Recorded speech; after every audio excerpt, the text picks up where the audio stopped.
some draft. Good evening. Tonight is Monday, June 14th. This is a meeting of the Operations Committee of the in Guilford. I am standing in for Mr. Sands, who's the chair of this committee, who is unable to join us tonight. So I am calling this meeting to order. And the first item on the agenda is committee minutes. Is there a motion to approve the May 10th minutes for this Operations Committee? Second. Okay. Any comments or corrections on these minutes? I'm gonna note two that I saw on page 2. In the second paragraph, maybe 4 lines from the top. The town has adopted, the oversight board would be the pension committee, which currently oversees the pension. And we need to strike and include a Board of Education member. We do have a Board of Education member who attends those meetings regularly, but is not an official member of the pension committee. Did you get that, or did you need that again? Okay. I'm sorry, so page 2 of the May 10 minutes, there's the second paragraph, the longest paragraph, Mr. Cohen, almost all the way down, 2/3 of the way down, the oversight board would be the pension committee, which currently oversees the pension. And I would end the sentence there and strike.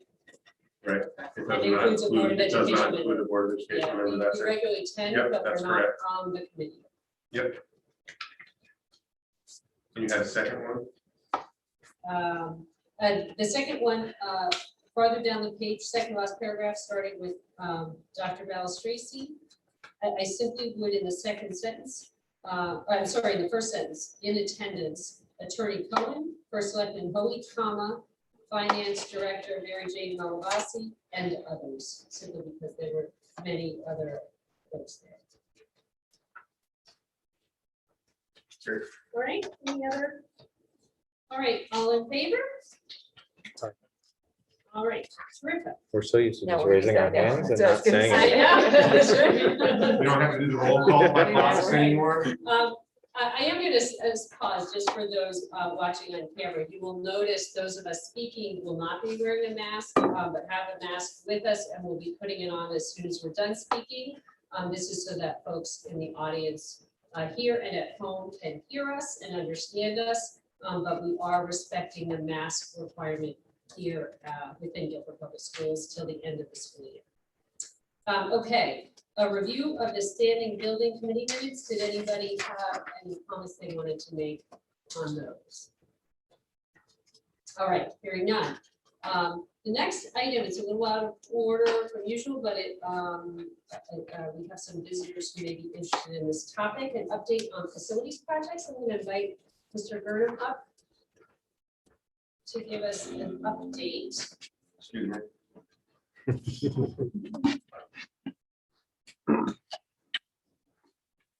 So I'll start with the facilities projects, and then at the end, I will give a summary of some of the events last week. I know there was a lot of questions with the heat and some issues that we had in the school. So just to give a quick update on where we stand with our projects for this summer. The Melissa Jones window project will start next week on track. Both the contractor and the abatement company are all set to go. So that project's looking good.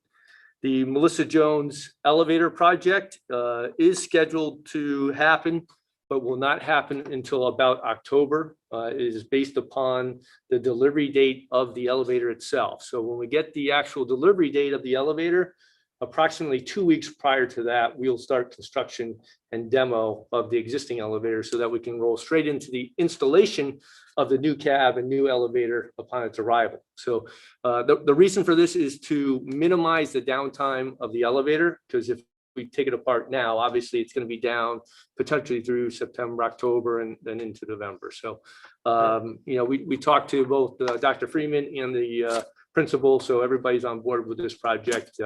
We met on site with the engineers, as well as the contractor, to make sure that we could provide adequate safety measures to ensure that, obviously no kids, staff, or students would be affected or could get into trouble within our construction areas. So those terms were met, so we feel comfortable moving forward with that project. Over at Cox, the HVAC bid is in. We haven't officially awarded it yet. We are doing some review with the schedule of that project due to lead times. Everyone knows that there's been an excessive amount of issues getting equipment and materials. So we are working with the proposed lowest bidder on the schedule. If that does not pan out, we'll go to the second and third bidders. There's a total of 3 bidders that put in bids on the project and get some feedback on their schedules to see if there's any real change or benefit to going from one contractor to the other. If the schedule stays extremely extended, so I mean, they're talking 9+ months to get the work done. I talked to Dr. Freeman today about possibly pushing the Cox project and either do a hold or rebid for January, order the equipment so that it's on site for the beginning of June, and then we'd start construction next summer, 2022, and get the project actually done over the summer. Because if we have the equipment, we can push through relatively quickly. If we don't, we can't do it. The other issue with Cox versus Guilford Lakes is you're really working above the students and staff. Even though you're in the attic, you're working on top of them. So you know, even though they could try to be as quiet as they can, obviously if we're working right over your head, you're going to hear construction. The other issue with Cox is the access points to those mechanical rooms are all within the classrooms. So I have to bring the equipment up through a pull down hatch, which means I have to actually take the hatchway out and rig something up, pull everything up there, take everything down. So it's a little more extensive and it's in the classroom. It's not like I'm in a mechanical space or a custodial office or some out location like that. So it's a little more complicated than the one at Lakes. So the good news is, as you hear, as I report on, you know, some of the events of last week, Cox has been doing, knock on wood, it did very well over the past week when we had extreme temperatures and humidity. We know that some other schools did not have such good turnout. So that's where we're at in that project. We'll be reviewing that further once we have more information with the Yes, contractors. So it's a 9-month project. If we have to do it over the school year with students in the building, it's much shorter if we put it on. Correct. And the risk benefit includes potential problems in waiting a little longer. But again, a much speedier. If we can secure the bid and lock it all up, we will have guarantees and it will just be delaying it Okay, to begin. great. Okay, terrific. Thank you. The Guilford Lakes HVAC project is scheduled to move forward. It was awarded to Action Air. They will be working through the fall, and as I mentioned, you know, the access points there are through custodial space, so we can get up into the attic space. A lot of the equipment, instead of being directly over your classrooms, are over restroom areas and storage areas. So it makes it a little more you know, easier to perform that work. So we are going to move forward with that project, and as we know from the last couple of years, that school has been you know, a difficult one to keep going. So that will be a big plus. Again, it will go through the fall. It's not going to happen, you know, over the summer. We will push. We're working with the engineers and actually trying to pull in a couple of different manufacturers to get the equipment faster, because obviously as soon as we can get it here, the more we can do without the kids, still the better it is for everybody. So we will take every step we can to expedite the schedule, but it will run through part of the fall. Moving on to the Baldwin project, the only parts we have left, or piece we have left for that project, is the ERV, which is the fresh air unit for the 1990 something edition. The reason that has been held up is because when they went to install it, they found out that the structural steel on the roof actually had started to rust through. They didn't feel it was going to or they didn't want to take the chance that, in a couple of years, it was going to fail, that type of thing. So we're getting a couple of different proposals on what to do with that, whether we replace the existing structure that's there and remount it to a new structure, or whether we relocate it to a different area that may be easier to do. So we're trying to weigh our options and get the best change order or price for the work. So it was unforeseen, what they started to actually chip away at some of the rust, and they actually went right through a couple of the I-beams. So that was the end of that one. So we kind of stopped it at that. So that's the holdup on that project. We are still working on the controls. They're still hashing out different pieces of that. And we'll go over that some more as we talk about the last week's events. So are we looking at a new roof? No, not because of that. Okay. We're just looking at, there's actually 4 steel columns that are actually welded to the roof itself. Okay. And they come up and they actually attach to some I-beam. Yep. So that structure has to be taken all the way Got it. back down to the deck and then built back up. Got it. Or it has to be built in a different location. So, yep. The energy performance contract, we have the Melissa Jones Solar. We are still doing some work up there, whatever work we can do that doesn't affect the students and the staff at this point. They are expecting to finish that project by the end of June. They have a lot of the racking systems up there, and the electricians have been wiring everything.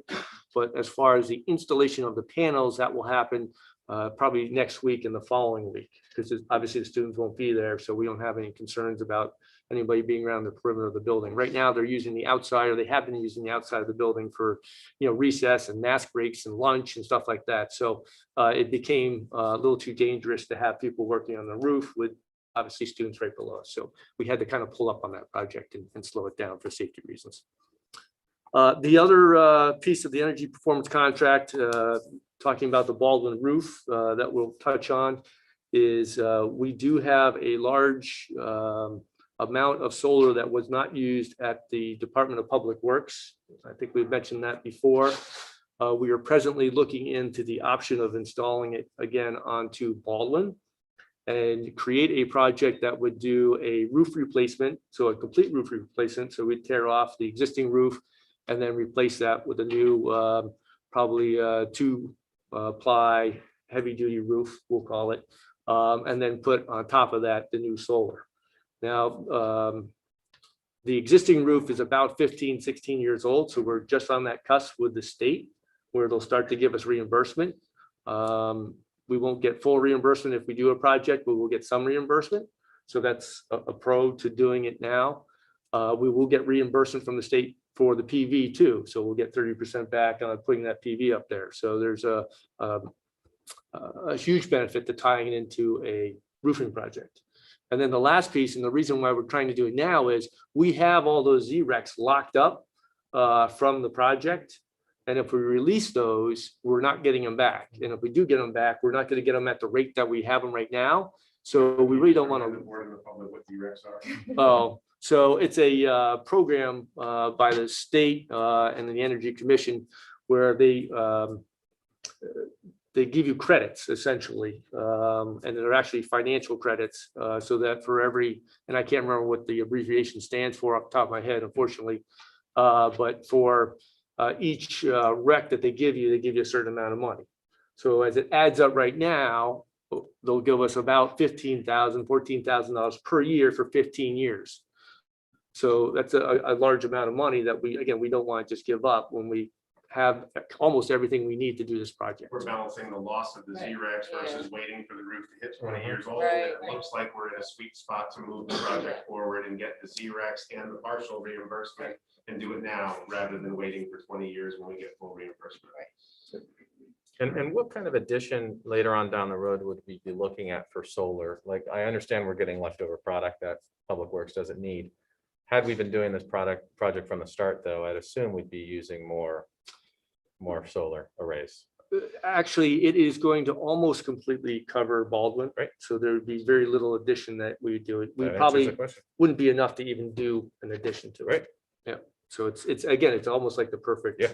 storm Yeah. coming together. So Moving on to the Guilford High School Stadium project, that is slated to start on the 18th. They'll mobilize and then, they'll actually start work the following week, the 21st or 22nd on Monday. So they're anxious to get in there and get that project underway. But we've secured all the contractors and the engineers are all set. So we've already had a kickoff meeting and we're good to go for that date. So the Guilford High School chiller enclosure closure testing was done. I do not have the report yet. They're running all their numbers and everything else. So hopefully for our next meeting, I can get back to everyone and let you know to what degree we were able to decrease the noise coming out of that pit that's affecting our neighbors over at Long Hill. So we'll have that report shortly. So that's good news.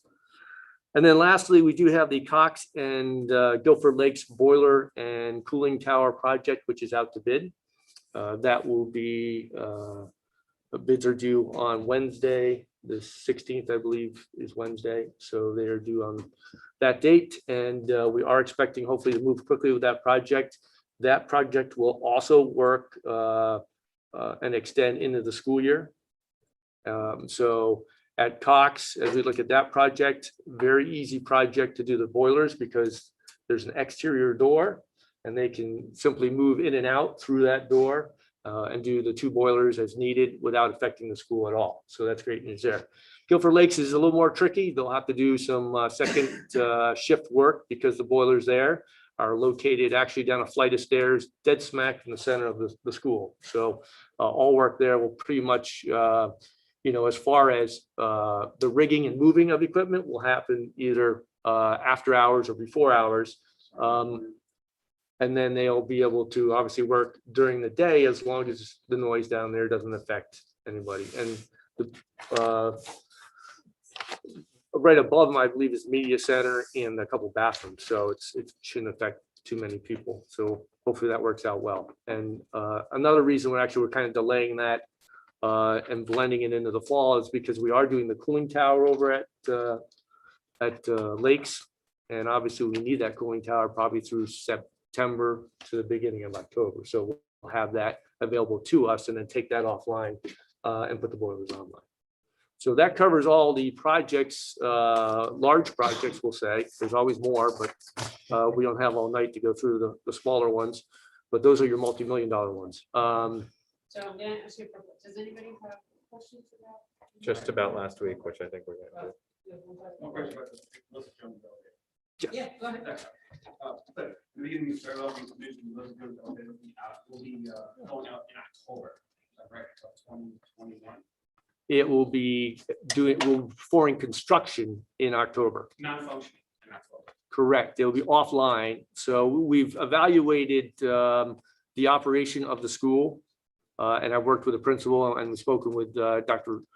Friedman here regarding if we have any concerns about handicapped students or ADA access. We've taken in consideration to make sure that we can move people around the school freely and it would not impact anybody that may have handicap concerns. There's ramps throughout, certain parts. I mean, the majority of that school is on one level, and then you have 4 or 6 rooms on the second floor, and then you have the gym down below. So the gym is accessible through a ramp outside. So for gym or other events of that nature, there is accessibility for that. We can schedule events so that nobody will be unable to attend. And Right. it's worth going back to because this is the plan. There's no guarantee that the elevator will remain operable all the way until October. There's a significant fear that the elevator may stop operating of its own accord between now and then. And it is unlikely that we would be able to secure parts to repair it and get it back into functioning any faster than this time frame either. Right. Good question. though. It is a really Yeah, good question. We will be able to accommodate the entire community. Yep. So moving on to last week. So last week we had one of the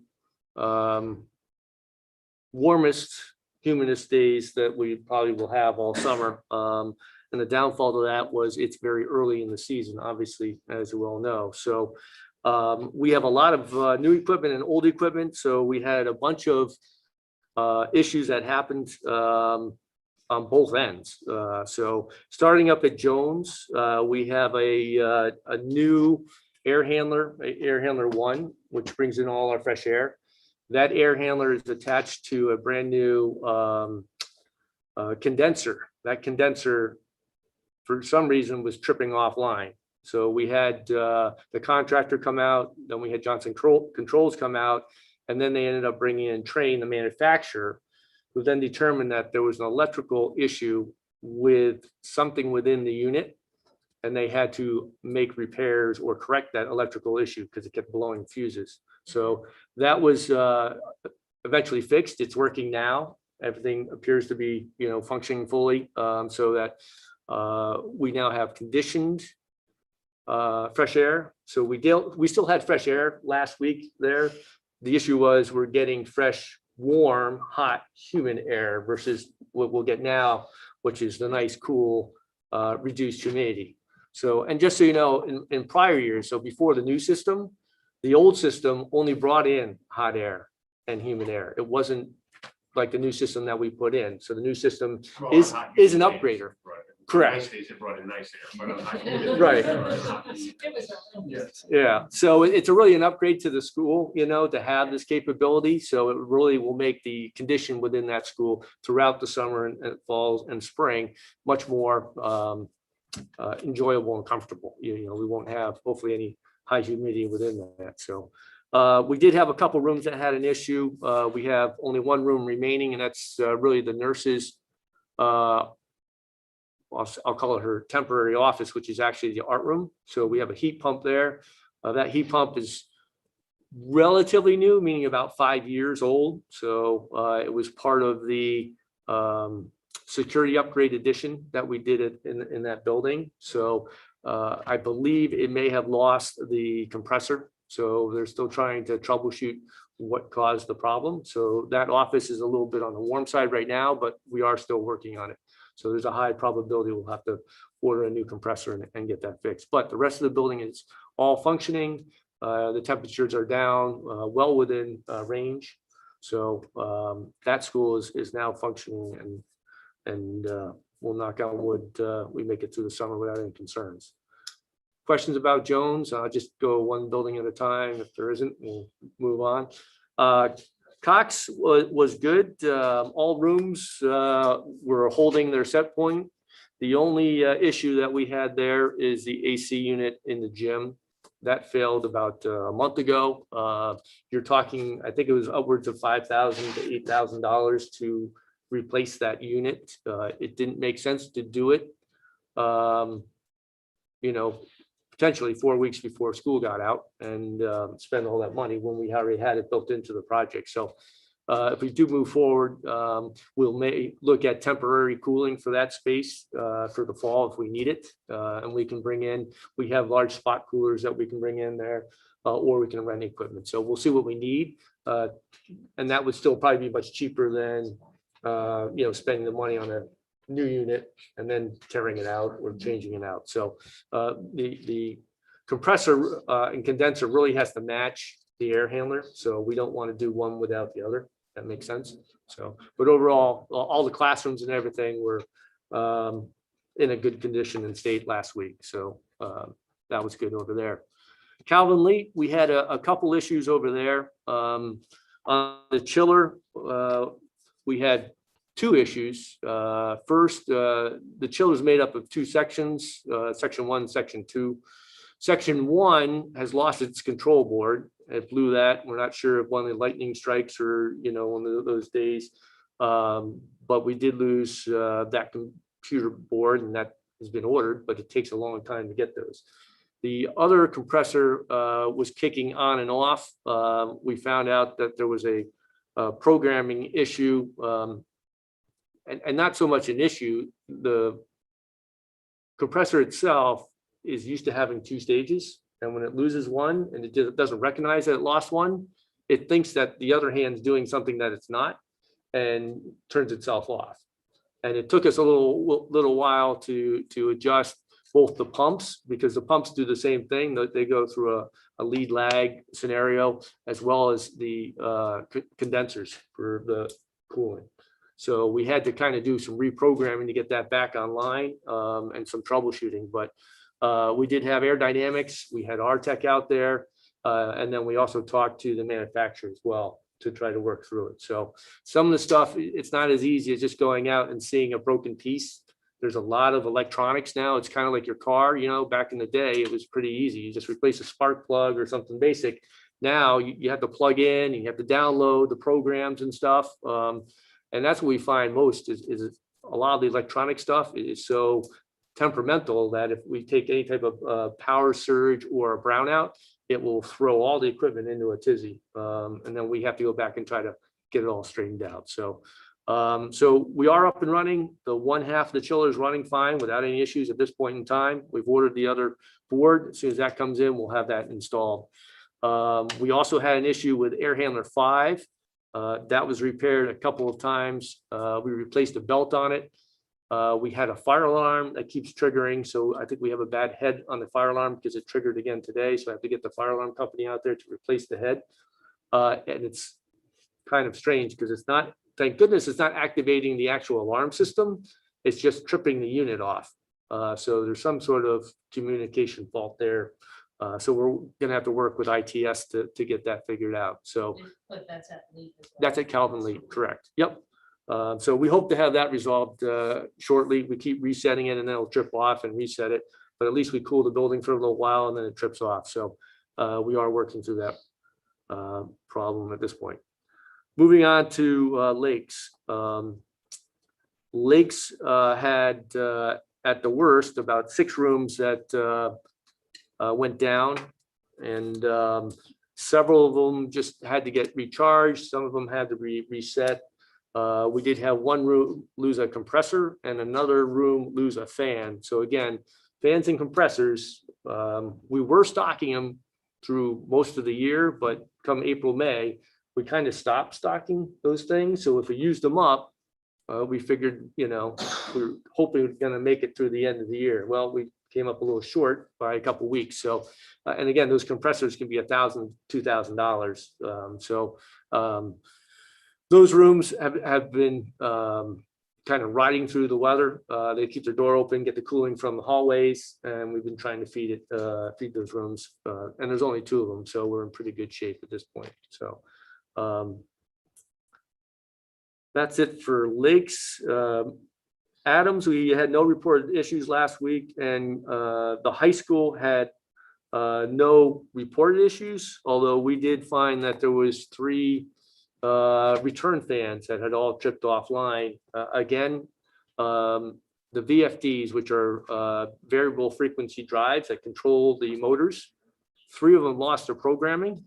And again, the best we can assume is that some sort of fluctuation in the power will knock those things out completely, especially if there's an extended power glitch. I'm not sure why that's happening. We're trying to find out from the manufacturer if there's something that we can do to prevent it, because this has actually happened more than once to us, and we're kind of getting into the habit of understanding what's happening, but we don't have the capability of fixing it. We have to have a special tech come out that deals with these type of electronics. Again, it's a fancy electronic computer that says, I'm going to speed the motor up, I'm going to speed it down, and it looks at a dozen different things to determine what it has to do. So it's very great because they save energy and stuff, but they also can, you know, cause some havoc. So, question? Yeah, you should finish. Okay. So that was the only things at the high school. Moving on to Baldwin, which is the grunt of the issues, really. So I guess I really have to preface everything by stating this. Phase 1 of the Baldwin project was done the summer of 2018, right? I believe it was, no, summer 2019, excuse me, 2019. Yeah. So we installed all the air conditioning stuff and whatnot through the fall. It came online in the spring of 2020. And we know what happened in 2020. Yeah. School got let out. We So- never turned it on. We had the manufacturer come out and start it up. And then went through everything and tested everything on a general level. Okay, that means that, yes, it runs. The problem is we have no load because without kids in the building, there's no way to build up really the heat that we need to turn on all the air conditioning. And we didn't have a lot of excessively warm days. And then knowing that we were going unoccupied with all the schools, we turned all the schools off essentially into unoccupied. So the system never got tested as far as capacity wise. Not that we really would have been able to, again, without the kids and the computers and everything, it makes it very difficult. So needless to say, this last week was the first time we had the opportunity to find out the hard way that there was a lot of things that still had to be figured out and tweaked. A few things that we learned about last week. And one of the biggest things, these systems are so complex. So the system will look at how much carbon dioxide is being fed from a room coming back to the main air handlers. Depending on the level of that, it will ramp up the fans or shut them down, and it will open or close our air dampers. So as we know last week, the last thing we wanted to do was to bring in a whole bunch of outside air because now we got all that humidity and hot air coming in. Well, deep in their program, they had the set point for, I want to say about 900 parts per million, which is too low. So it may have been even lower than that. So that setting was opening up all our air dampers, and we couldn't determine and figure out what was causing it to open. Because everything in our head, as we were running through everything, kept telling us they should be closed, based upon the humidity and the temperature outside. And it took a little while to somebody that was going through the program, again, line by line, and then goes, wait a second, should this be at this setting? And we went, oh, no, it really shouldn't. It should be much higher. And the second they changed that, phew, all the dampers closed. We're like, all right, well, that was half the battle, and by doing that, I'd say a large section of the school was able to start, drawing down temperature wise. Humidity wise, it takes a long time to pull a building down. It will not happen overnight. It takes, a long weekend or a week to pull it, especially when you get up into the 80s where we were at Baldwin.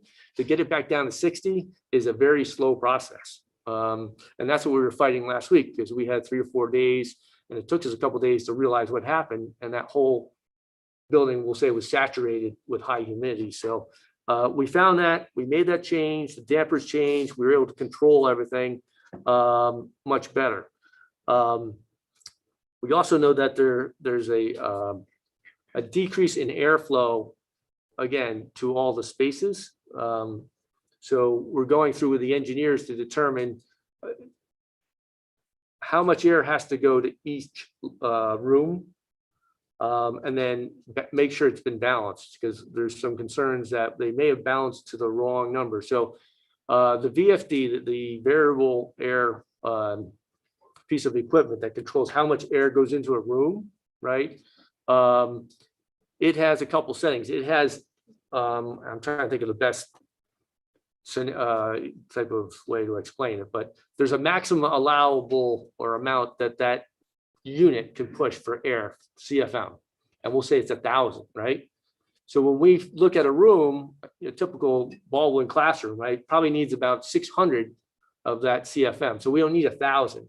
But if I open up every classroom to 1,000, then not everybody's going to get air, right? Because it's going to go to the first, say, 5 rooms, and the second 5 rooms don't get air. So we think that's what was happening last week that we couldn't figure out. And unfortunately, from our graphics and again, the front end that we can see, as a kind of a layman control person, it just tells us that it goes from 0 to 100. But it's the engineers that say what 100 is. So is 100 1,000 or is 100 600? Or is full 600? I guess it's meant to say there. So we have to go back and go through and make sure that all those settings are set to the proper amounts to resolve this flow issue. So again, it wasn't a simple fix, because you look at the equipment and you look at the fan's running, the air's moving, and you're going, where is it going? And that's where it gets complicated. So we had Johnson Controls out here. we had Air Dynamics out here, we had the contractor Save More out here, we had the engineers out here. Anyone I could think of, I brought in a third-party testing air balancing company to help us try to figure out where is all this air going. And it took us through last week to think we know where all the air has been going. So now it's actually going back and testing and resetting everything to the proper quantities. And we hope by doing that, if we have another 90 some odd degree day, everybody gets a piece of the pie versus only a couple rooms getting it. So we heard about room 411. 411 is like the very last room on the very last end of the run.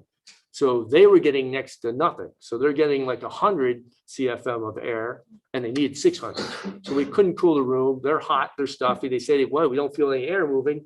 And we go, yes, we understand you're not getting it, but we couldn't determine where it was going. It was very frustrating, you know.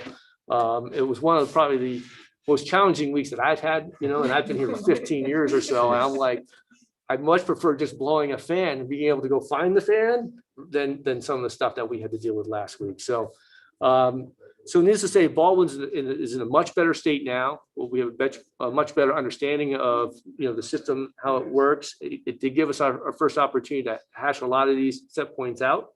We're going to continue working on it. And then, you know, during the summer, as we get some warmer days, we will probably be pushing the building on purpose. And it may mean that we turn around and heat it.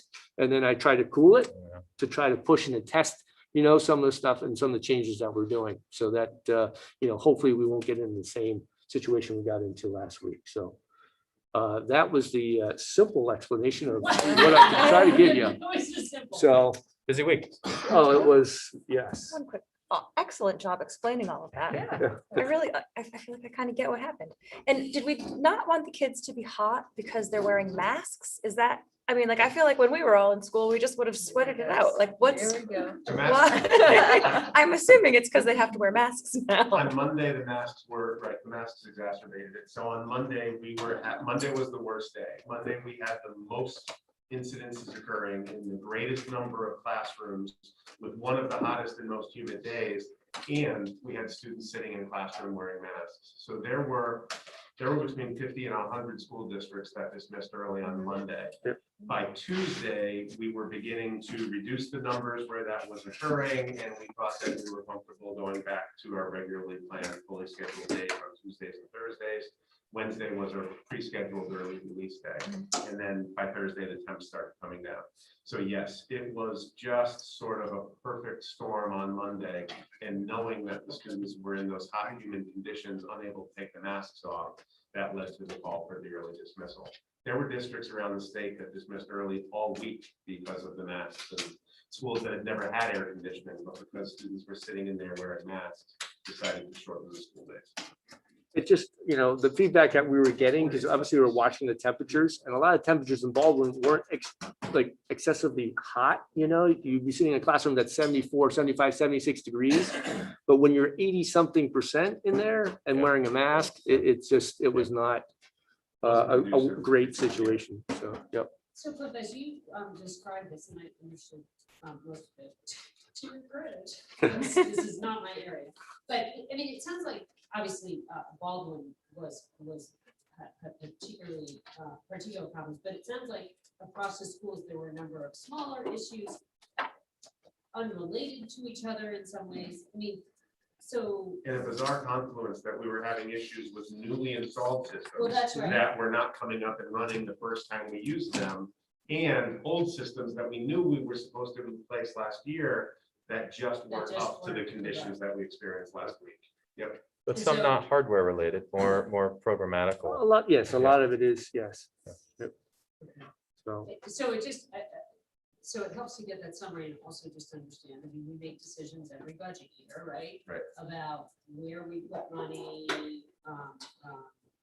for budget lines, how we think of bonding, obviously led by, you know, in large part by your recommendations, et cetera.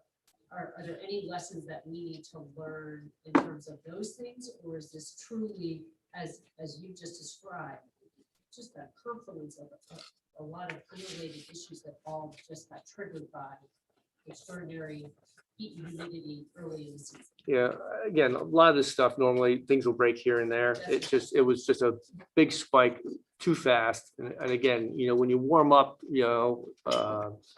slowly, we'll see things drop here or there. Right. But to go from 0 to 100 in one day, unfortunately, if it was close to failing, it was going to give us a problem that day. Okay. And my second question is, and perhaps it applies most to the Baldwin system. Is there a sense that that we could have used more testing or instruction for the company, or is it just that truly we had a pandemic, the building empty, there just weren't opportunities? We're not concerned that we didn't get what we needed from the company who installed it, or Right, at this anything like point, that. yeah, I think Okay. we got the equipment and everything that we were supposed to get. Again, Yeah. we're still, the control wise, they're still building out the end of the control package, but we'll get there with that. But they're giving us everything we're supposed to. Okay. I guess it was a live and learn by me that I should have pushed the building last summer. But Okay. again, it's not something that you trigger when you're thinking about, some of all the other things that are going on. You're like, oh, I can do this project and that project instead, why Had things. nothing closed last spring, you could almost assume that half of last week's events, including happened, that's Baldwin, right. we would have discovered last year. Correct. Right. And so we had 2 years worth of events jammed into that one heat wave. We would have discovered Baldwin's issues last year Last year. had we turned that system on, had the kids stayed in, and it would have been bad for Baldwin, but it wouldn't have been part of last week. It would have Right, been one right, right. situation that Cliff was addressing. Okay. So Absolutely. in a lot of ways, the pandemic, the timing, the masks, all the effort we've been making to make the replacements, and then the fact that we have been delaying other projects in an enormous heat wave just turned around and got us. Right. So really after, depending on when Cox gets done, but once we get Cox completed, I mean, just taking a quick overview of the district, obviously the high school is relatively new in 2015. Prior to that, Calvin Leet was done in 2007. So that's starting to get up there in age, and that's why we're seeing some of these little Right. issues that are coming through. But then we'll have Guilford Lakes complete with a new system. Melissa Jones has a new system. Baldwin has a new system. Cox will have a new system depending either this year or next year. And then lastly, we have to look at Adams. And, I've been working with Dr. Freeman to find out if there's potential for maybe some of the grants to again, do something over there to update some of the systems there. And not that Adams hasn't had anything done. We have actually done certain parts of that school's, structure and HVAC systems in the last, 10 years. It's just probably the 1936 section Right. that we have left to do. So we have to somehow develop a project for that. That's probably our last. And then we'll be able to go for another 50 years without doing it. There you go. So I'm sorry? you want me to I'll introduce you. Yes, we're just gonna. So- if you wanna be- Dave, I don't know if you want to just come up because I don't know if you, I didn't know if you had questions or anything. I was aware that you're here today because one of the things we're going to talk about is these failures. And I just Yeah. want to give you an opportunity if you had questions or anything related to this. I'm the chairman of the standing building committee in the Right. town of Guilford, and I'm here to support Cliff Okay. in this mission.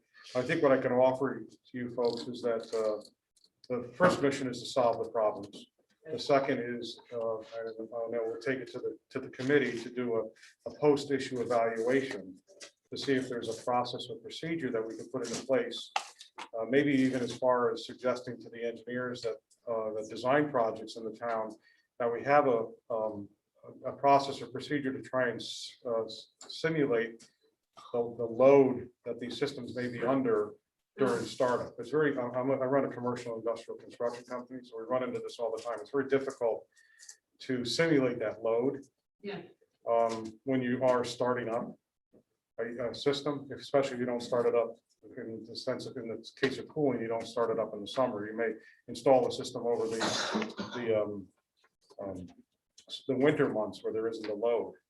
So we'll take that into account. We'll also do some evaluation, see if there's any responsibility on the part of the engineers for these types of activities. So that's really my mission tonight for being here, is just to Okay. support Cliff. If there's any other questions that I may be able to help, I think I'm happy. Well, to- thank you so much for being here. I just wanted to No, make sure no problem. that I was aware you were here and I didn't want you to. Thank you. And we really appreciate that support on the No, town side. Thank you very much. We represent the town. Thank you. Thank you very much. Are there any other questions? On this topic? Yep. Anecdotally, have all this, are there some classrooms that are still like trouble classrooms that are just not getting the heating ventilation that the rest of the building is getting? So we greatly improved that. We used to have a severe problem, and we worked through that as part of these two projects. So most of that has been hashed out. Again, we know 411 has an issue. 225 called me today because they were overheating. And lo and behold, the heating valve, which is brand new, for some reason failed open and was dumping heat into the room. So again, we shut it down. The contractor comes back. You know, if we put in 100 heads, you may get a head or two that, you know, is bad. So for the most part, I think that we've taken care of, you know, most of the areas of concern. And just to make a note, 411 is a new classroom to the building. So that was something we built in 2019. We took a relatively small conference room, a office space, and a storage room, tore down the walls using our inside crews actually did all this, tore down the walls, built out a classroom, and then the HVAC system was incorporated into actually phase two. So that would get them there. So it's a new space. It's never been used, or again, it's never been tested. So we didn't even know we had a problem because it wasn't even there before. Yeah. So again, it's just another challenge on top of everything else. But I think we're doing a much better job getting air to everywhere. You know, I think the orchestra room used to be sticky and whatnot. And during our project, we realized they didn't have any return vents. And that's why they're having problems with kind of stale air and not enough movement. So we resolved that as part of the project. So again, as we come across those, we look for those kind of on purpose, not that we can find them all, but we try to resolve them, you know, during these projects. So I think we've done a pretty good job. Yep. Well, thank you. Thank you. And thank you for the detail. As you know, we've had some parents who were concerned about some of the system, but I also have to say, you know, I heard parents who said I picked up my kid and they were pretty limp by the time. No, because there were concerns, Oh, you yeah. know, so for some kids, that was actually a particular problem. So thank you so much for the detail that you just provided us. And for the time and energy you spent trying to troubleshoot apparently all over. the world. So, Very good. Thank you. Thank you. Thank you. If you have any questions after the fact, feel free to, you know, email me and Paul will take care of it. okay, Thanks. thank you so much. All right, item number 4 on the agenda is to review monthly reports. Mr. Bloom, I think that's this one. Yes, thank you. So, I sat with Daniel today to go over in detail a few of the items that stood out. And basically on the memo we got in front of us, the expenditures for the month of May were around $5,781,000. Expenditures and encumbrances through the end of May, they were around 86% of the budget as compared to 82% in the prior year. Revenue for May of 2021 was $331,223.75, which includes the $327,971 from the excess cost grant and the $4,252 for Medicaid.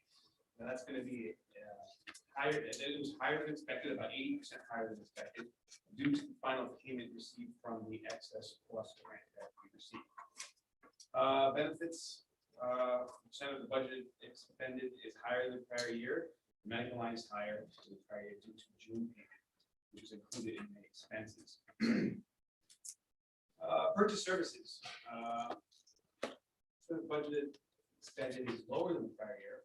We did receive $8,756 for e-credits for the fiber lines at Adams and Baldwin, and this will be credited to the telephone and internet line item.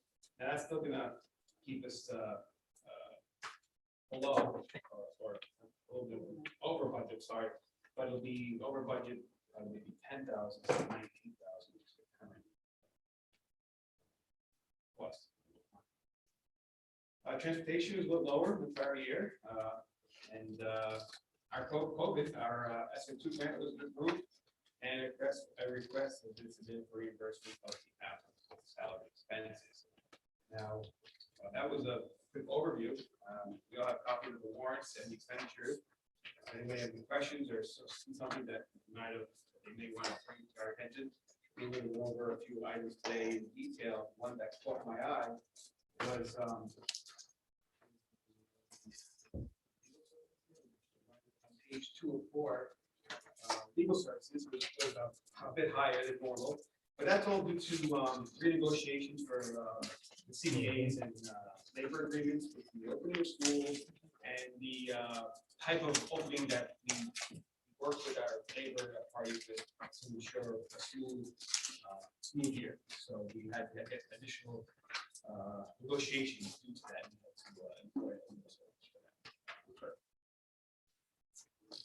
Questions?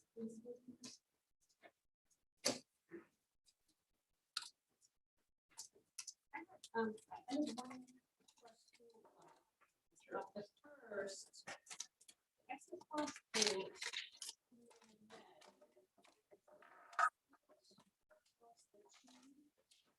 Payments to.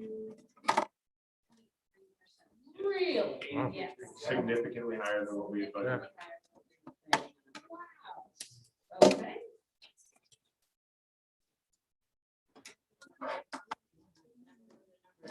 Right, it hasn't been that high in a long time. It has crept into the 80s before, but not for some time. I think we budgeted 69% this year, 67%. Next year, they got down to 67% for next year. This year, I'm saying 69%. That's right. Because the past couple of years, so they have misspoke, maybe 8 or 9 years ago, when it was building, but certainly the last several years have been, they've been 70 to low 70s. Okay, thank you. Other questions? Under Eversource, I think it was just a typo. There are 2 bills for the electricity for the same month. And so was one of those costs possibly? Yes, it is. That's what I figured.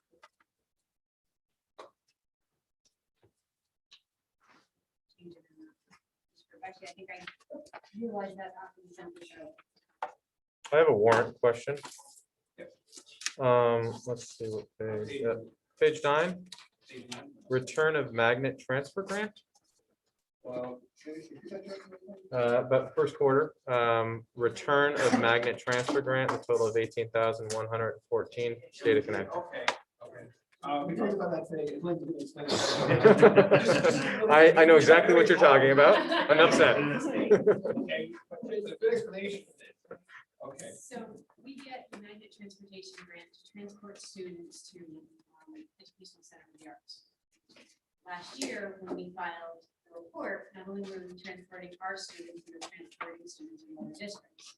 So we were getting extra additional funds to Got it. cover Their share of the their Got it. grants. Well, then COVID hit in March. So our final expenses at the end of the year was not as much as I had originally reported we were going to have for the year. So they gave us the full grant based on the higher expenditures, and our final expenditures were lower. They wanted money back. So we had to give back $18,000 to the state for the magnet transportation grant. Not anything I could have controlled. Right. Didn't know they were going to come after us for the $18,000. Did they actively come knocking and saying, hey, I we got need an money? email saying, hey, heads up They here. let, they let us know. Yeah. There's an invoice coming, and within an hour, I had the invoice. Great. They didn't have a lot of time to control over it. All makes sense. Yep. So we have to return it. Okay. We are currently planning to open with ECA in person next year, and we are in negotiations with those other districts to become, again, the transportation hub for other regional districts as we go into ECA next year. We're excited to have that opportunity back for our kids.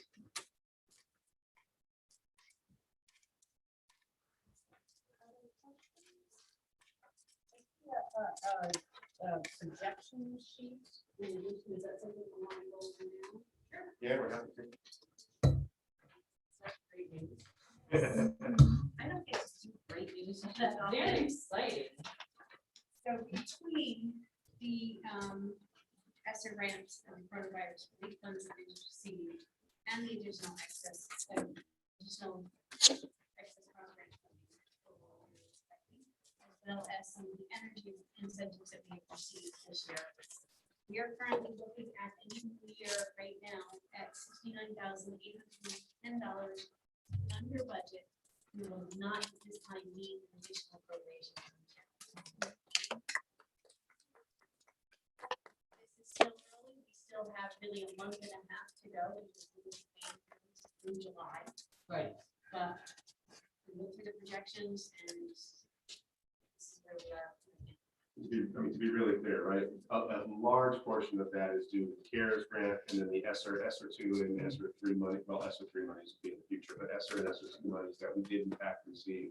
And then when you add to that, the unusually high return on the excess cost, again, as well as some of those energy pieces and some costs that were deferred because of the unusualness of the school year, nobody is more surprised than us that we will in fact be coming in on budget after the spending that we went through in August, September, and October of this year. But we're thrilled and can't wait to report this out to the Board of Finance. That's great. And Dr. Freeman, you just noted a number of either grant funds or unexpected extra funding that came our way. But let's also note that this is because the Institute Governor Office is very carefully watching this budget all year because we want to spend money to keep kids safe and address COVID issues. So Well done. kudos to you and to the Canadian office. No, Definitely get a. well, and grants don't live on your lap. Grants, Yes. grants come to you because of the effort and time you put into it, to ensure that you're seeking what you can and following the criteria. So that is terrific news. Any questions that we're talking money? All right. The next item is to receive the dining services report. So what I sent you today was the April financials. I have not been able to complete the May ones as of yet. Thankfully, my end is in sight. The dining service director started today. Excellent. Excellent. She will be at the next Next meeting. meeting, meet you all. Terrific. Yes, you've been doing multiple jobs. Yes. While you were making sure we didn't come in over budget this year. So thank you. So April was a relatively good month. We only had a loss of $2,260. Part of that is due to an adjustment that was made to correct something from the previous month. So it wasn't quite that good, but last month we had a much larger loss. So year to date, we're at $325,000 loss. I will get me some as soon as I can and we'll be a little bit better.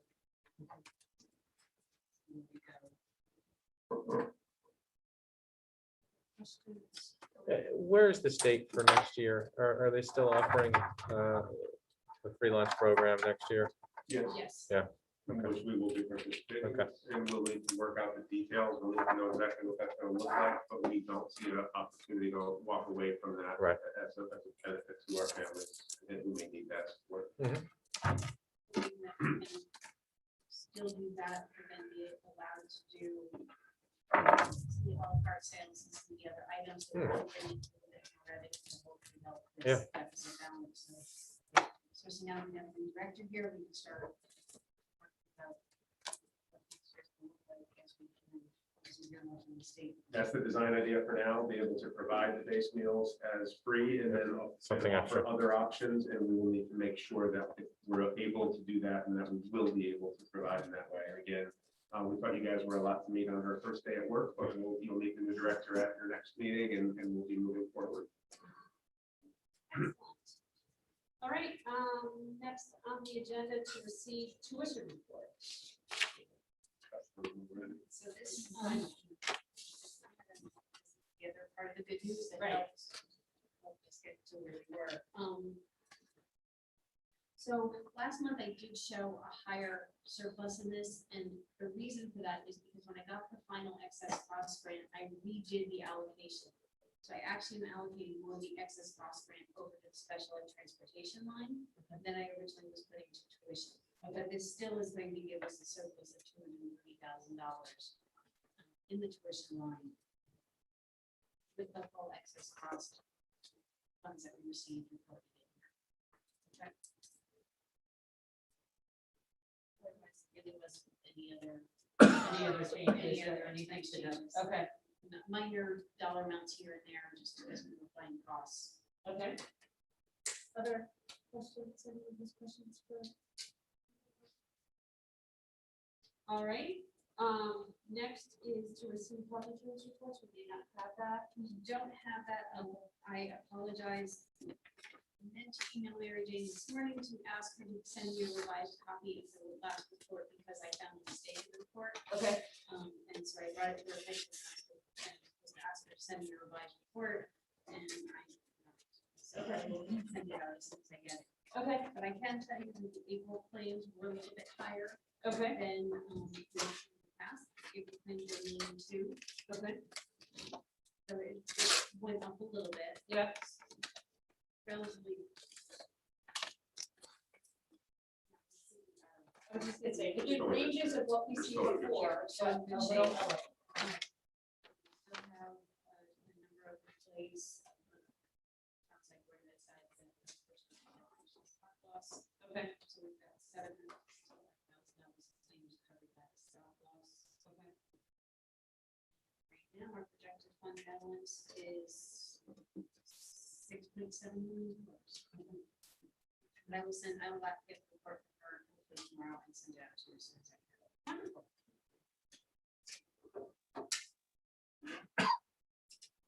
Questions?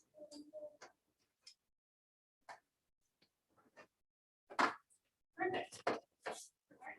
Thank you very much, absolutely. So we are at the point of the agenda. Presentation with A lot of communications around the heat and the early closing. I think we sort of covered those in the first presentation, but we Okay. received both thanks and appreciation and a lot of concern over the last minute closing on Monday. Right, okay. Dismiss all our closing. All right, so that actually brings us to the end of our agenda for this meeting, so I am gonna entertain a motion to adjourn. So moved. Second. All right, all in favor? Aye. Right. All right. Excellent, thank you very much.